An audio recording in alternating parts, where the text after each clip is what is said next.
روس کے جو ڈائریکٹر ہیں ملٹری سروسز ڈپارٹمنٹ کے، ان کی جانب سے یہ تصدیق کر دی گئی ہے کہ انڈیا کو فراہمی شروع کر دی گئی ہے S-400 میزائل ڈیفنس سسٹم کی، اور پہلا S-400 سسٹم انڈیا کے مغربی علاقوں میں، اس کو سمجھنا بہت ضروری ہے کہ مغربی علاقوں میں ایک ایسے مقام پر تعینات کیا جائے گا جہاں پاکستان اور چین دونوں ممالک کی سرحد پر ممکنہ خطرے سے نمٹا جا سکے۔ دنیا کے سب سے sophisticated surface to air missile defence systems میں ہے، اور یہ لڑاکا طیاروں، بیلسٹک میزائلز اور جو ہے وہ مختلف قسم کے اہداف جن میں drones, surveillance and arm drones شامل ہیں، اسی طرح جو مختلف قسم کے جہاز جو ہیں ان کو نشانہ بنانے کی صلاحیت رکھتا ہے۔ اشرف غنی امریکن سٹوج، ہندوستان سے پیسے لینے والا اور ہمارا دشمن، اس نے اپنا پورا ملک کھول دیا تھا ہندوستان کے لیے کہ جاؤ کرو جو کرنا ہے پاکستان کے خلاف افغانستان سے، اور یہ بالکل صحیح ہے۔ یہ تحریک طالبان افغانستان کون ہے بھائی؟ انہوں نے TTP کو پناہ دیا کہ ہندوستان سے پیسے لے اور پاکستان میں اپنے ریڈز اٹیک کریں۔ میں آپ کو کہنا چاہتا ہوں زیادہ تر تو یہ چور ہیں، ڈیکوائٹس ہیں۔ پاکستانی میڈیا میں ہلالی صاحب اس سمے عمران خان کی سرکار کے اوپر پھوٹ پڑے، وہ کہہ رہے ہیں کہ افغان طالبان کس طریقے سے ہمیں بلیک میل کر رہے ہیں۔ وہ کہہ رہے ہیں ہم TTP کو آپ کو سونپیں گے نہیں اور نہ ہی انہیں سرنڈر کرنے دیں گے۔ اس سے پتہ چل جاتا ہے یہ لوگ کتنے دھوکے باز ہیں، انہوں نے ہمارے ساتھ دھوکہ کیا ہے۔ اور اس کے علاوہ موعد یوسف جو پاکستانی NS ہے، ان کے اوپر بھی ہلالی صاحب کا غصہ پھوٹ پڑا ہے۔ وہ کہہ رہے ہیں کہ کس طریقے کی فورن پالیسی یہ آدمی کر رہے ہیں، اس کو کچھ بھی سمجھ میں نہیں آتی۔ کبھی کہتا ہے کہ افغان طالبان کم خطرناک ہے TTP سے، اور دوسری ویڈیو میں جیسے ہی پاکستانی میڈیا کو پتہ چلا کہ S-400 بھارت آ رہا ہے، ان کی ٹانگیں کانپنا چالو ہو گئی۔ وہ کہہ رہے ہیں بھارت پہلا S-400 سسٹم پاکستان اور چائنا کے خلاف یوز کرے گا، اور وہ ایسی جگہ یوز کرے گا جہاں سے دونوں پہ نگاہ رکھی جا سکے۔ اس سے پتہ چل جاتا ہے کہ یہ S-400 سسٹم کتنا خطرناک ہے، اور دنیا میں بڑے بڑے لوگ اس کی تعریف کرتے ہیں۔ آئیے اس ویڈیو کو دیکھتے ہیں۔ اتنا امپورٹنٹ ہے طالبان کی گورنمنٹ کو تسلیم کرنا، اور وہاں پہ کیا اس وقت سچویشن ہے، اس پہ بات ہلال صاحب پہلے آپ کامنٹ کیجئے۔ ابھی تک تسلیم نہیں کر رہا امریکہ، ایونچولی ظاہر دنیا بھی تھوڑی ریلکٹنٹ ہے، تو یہ معاملہ کیسے سارٹ آؤٹ ہوگا، ان کی حکومت چلے گی کیسے؟ دیکھیے مجھے سب سے زیادہ فکر لگا ہے نہ وہ امریکہ جو سوچے، مجھے فکر لگا ہے ہم کیا کر رہے ہیں۔ دیکھیے میں آپ کو یہ بتانا چاہتا ہوں کہ ایک انٹرویو ہوا تھا جس میں ہمارے نیشنل سیکیورٹی ایڈوائزر موعد یوسف نے کہا تھا، اور اس نے کیا کہا؟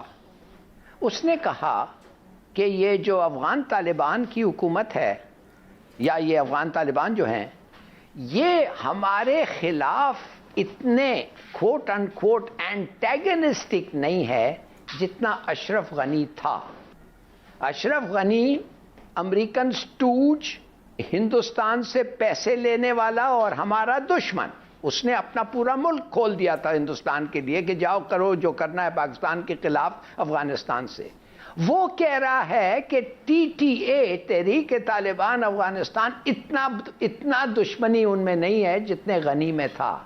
مائی گاڈ، اس کے معنی کیا کہ یہ تھوڑا کم ہے، یہ کو کم لوگ ماریں گے، یہ کم پرمیشنز دیں گے ہمارے خلاف اٹیکس ہونے کے لیے؟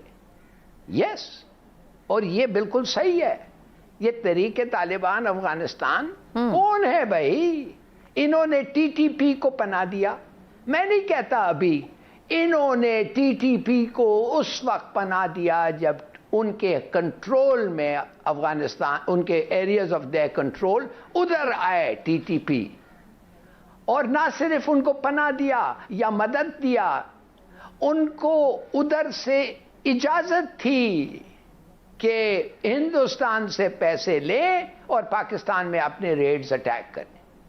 میں نہیں کہتا کہ ان کو جا کے انہوں نے کہا شاباش یہ کرو، مگر جب ان کو پتہ چلتا تھا کہ یہ ہو رہا ہے، جب ہمارے لوگ مرتے تھے اور ہم کمپلین کرتے تھے اور پوری دنیا میں نیوز آتا تھا کہ پاکستانی فوج کے خلاف یہ اور ہمارے لوگوں شہید، کچھ نہیں، there was nothing۔ اور اب وہ آ کے کہہ رہے ہیں ہم آپ کا اور ان کا سمجھوتا کرتے ہیں۔ اچھا چلو، اور ابھی ریسنٹ انٹرویو میں تو انہوں نے کہا ہے کہ وہ بالکل قریب ہے سمجھوتے کے، کافی ایگریمنٹ ہو گیا ہوا ہے۔ نہیں وہ تو چلو ٹھیک ہے، ہم دیکھیں گے کیا ہوا، مگر اب میں دیکھنا چاہتا ہوں کہ اگر نہیں ہوا پھر کیا بھائی؟ پھر اس کا مطلب یہ ہے کہ وہ ادھر ہی رہیں گے, وہ ادھر سے ہمیں اٹیک کرتے رہیں گے. رائٹ. تو میں آپ سے میں ہمارے اپنے گورنمنٹ سے یہ میں پوچھنا چاہتا ہوں, آپ کیا سمجھتے ہیں یہ ٹی ٹی پی ہے کیا؟ ان میں ایک دو لوگ ہیں جو اسلام سے بارے میں بات کرتے ہیں, اور وہ بھی زیادہ جو القاعدہ کا اسلام تھا.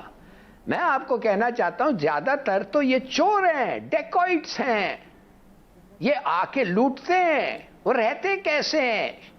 صرف ڈرگز اور لوٹ. اور کدھر سے آتا ہے ان کا پیسہ؟ ڈرگز اور لوٹ. ٹھیک ہے, چلیں یہ آپ کے ٹی ٹی پی کے حوالے سے چاہیے ہم کس سے بات کر رہے ہیں. روس کے جو ڈائریکٹر ہیں ملٹری سروسز ڈپارٹمنٹ کے, ان کی جانب سے یہ تصدیق کر دی گئی ہے کہ انڈیا کو فراہمی شروع کر دی گئی ہے S-400 میزائل ڈیفنس سسٹم کی. اس ویڈیو میں اس میزائل ڈیفنس سسٹم کے حوالے سے کچھ بنیادی باتیں کہ یہ میزائل ڈیفنس سسٹم ہے کیا, کس قسم کے ٹارگٹس کو, اہداف کو یہ نشانہ بنانے کی صلاحیت رکھتا ہے, اس کی رینج کتنی ہے, اس کے حوالے سے بات کروں گا میں. اور ساتھ ہی اس میں 2 سے 3 انتہائی اہم پہلو ہیں. ایک تو انڈین میڈیا کا بڑا دعویٰ سامنے آ رہا ہے کہ پہلا جو S-400 میزائل ڈیفنس سسٹم ہے اس کو ایگزیکٹلی ڈپلوائے کس جگہ پر کیا جائے گا. پاکستان اور چین یہ 2 ملک ہیں جس کے ساتھ اس وقت انڈیا کا ایکٹیو سٹینڈ آف یا مخاصمت یا دشمنی کہہ لیں وہ جاری ہے. کس ملک کے خلاف انڈیا پہلا S-400 میزائل ڈیفنس سسٹم استعمال کرنے کی خواہش رکھتا ہے, اس کے حوالے سے کچھ اطلاعات ہیں کہ یہ ممکنہ طور پر کس مقام پر ڈپلوائے ہوگا. اور ساتھ ہی ایک بہت ہی بڑا سوال ہے کہ امریکہ جو ہے وہ اس سسٹم کے ڈیلیوری ہونے پر, اس کے ڈیلیور ہو جانے پر جب یہ پہنچ جائے گا انڈیا, تو اس کے اوپر countering American adversaries through sanctions act جو کاٹسا کا قانون ہے اس کے تحت انڈیا پر پابندیاں لگائے گا یا نہیں. اور ایک ضمنی سوال جس کو میں بہت اہم سمجھتا ہوں اس کو ضرور ایڈریس کر لیں گے کہ ایگزیکٹلی امریکہ کو, ویسے تو روس کے ساتھ کسی بھی ملک کے دفاعی شعبے میں تعاون ہو, اگر کوئی بھی ملک روس سے بڑے پیمانے پر پرچیزز کر رہا ہو ڈیفنس ایکوپمنٹ کی, تو امریکہ کو اس پر اعتراض ہوتا ہے. لیکن S-400 سے خاص تکلیف کیا ہے؟ ممکنہ طور پر امریکن انٹرسٹ کو, خاص طور پر جو انڈیا ہے وہاں پر امریکن انٹرسٹ کو کس طریقے سے یہ نقصان پہنچا سکتا ہے, ان تمام پہلوؤں پر بات کر لیں گے. پہلے دیکھ لیتے ہیں کہ یہ جو S-400 میزائل ڈیفنس سسٹم ہے اس کے حوالے سے جو دنیا بھر کے ڈیفنس کے معاملات کو دیکھنے والے ادارے ہیں وہ یہ کہتے ہیں کہ دنیا کے سب سے sophisticated surface to air missile defence systems میں ہے, اور یہ لڑاکا طیاروں, بیلسٹک میزائلز اور جو ہے وہ مختلف قسم کے اہداف جن میں drones, surveillance and arm drones شامل ہیں, اسی طرح جو مختلف قسم کے جہاز جو ہیں ان کو نشانہ بنانے کی صلاحیت رکھتا ہے. اس کی جو ٹریک کرنے کی رینج ہے, اس کے ریڈارز کا سسٹم جو اس کے ساتھ آتا ہے وہ بہت ہی سوفسٹیکیٹڈ اور بہت ہی سینسٹیو قسم کا ہے, اور تقریباً 600 کلومیٹر کے ریڈیس میں آنے والے جو بھی ممکنہ دشمن کے اہداف ہیں ان کو ٹریک کرنے کی, اور 400 کلومیٹر کی رینج میں, ایک بہت بڑی رینج تصور ہوتی ہے, 400 کلومیٹر کی رینج میں ان کو نشانہ بنانے کی صلاحیت رکھتا ہے. جس طرح امریکہ کا جو جو ڈیفنس سسٹم ہے, اسی طرح میزائل ڈیفنس سسٹم ہے پیٹریوٹ, وہ بھی بہت جو ہے وہ سوفسٹیکیٹڈ ویپنز میں یا ڈیفنس سسٹمز میں شمار ہوتا ہے. لیکن S-400 کے حوالے سے خاص طور پر دنیا بھر کے ادارے سمجھتے ہیں کہ یہ روس کی جانب سے بنایا جانے والا کوئی بھی جو ڈیفنس سسٹم ہے اس میں سب سے بہترین ہے, اور یہ اپ گریڈڈ ورژن ہے S-300 کا. تو پہلے دیکھ لیتے ہیں کہ جو ہندوستان ٹائمز ہے اور نیوز ایجنسی ANI ہے وہ اس کے حوالے سے کیا کہہ رہے ہیں, پھر واشنگٹن پوسٹ کی انتہائی اہم جو ہے اسی حوالے سے کچھ چیزیں, اور theprint.in کی میں آپ کے سامنے رکھوں گا. جی پہلے دیکھ لیتے ہیں جی جو ہندوستان ٹائمز ہے وہ کیا کہہ رہے ہیں. ہندوستان ٹائمز کے مطابق کہ روس نے زمین سے فضا میں مار کرنے والے جدید ترین میزائل ڈیفنس سسٹم S-400 کی انڈیا کو فراہمی شروع کر دی ہے.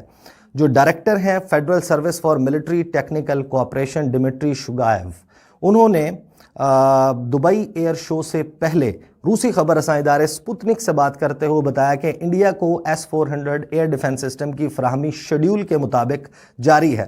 انڈین خبر رساں ادارے رپورٹ کر رہے ہیں کہ S-400 ٹرائمف کی شمولیت سے اب انڈیا کو دشمن کے لڑاکا طیاروں اور کروز میزائلوں کو دور سے نشانہ بنانے کی صلاحیت حاصل ہو جائے گی. انڈیا کو S-400 کی فراہمی ایک ایسے وقت میں ہو رہی ہے جب چین اور انڈیا کے درمیان لداخ کے مقام پر ایک ایکٹیو سٹینڈ آف جاری ہے.